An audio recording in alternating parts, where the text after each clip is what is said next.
మళ్ళీ వామనావతారములో ఉండి బలిచక్రవర్తిని 3 అడుగుల నేల అడిగినటువంటి ఆ చెయ్యి ఎంత గొప్పదో ఈ పద్యంలో వివరించబోతున్నాను.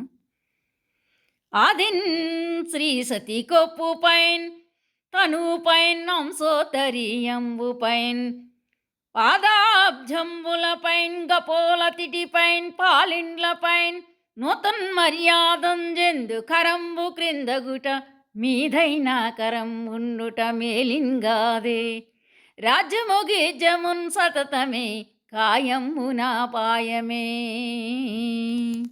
భావం: అతడు చెయ్యి చాచి అడుగుతున్నాడు.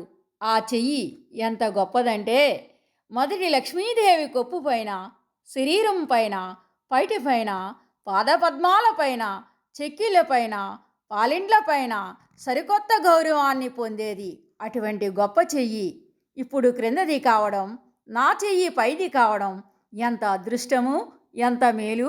ఈ రాజ్యము ఏపాటిది, ఇది స్వాస్థ్యముగా ఉండేది కాదు, ఈ శరీరము కూడా పడిపోకుండా నిలిచేది కాదు అని బలిచక్రవర్తి చెప్పడం జరిగింది. ధన్యవాదములు.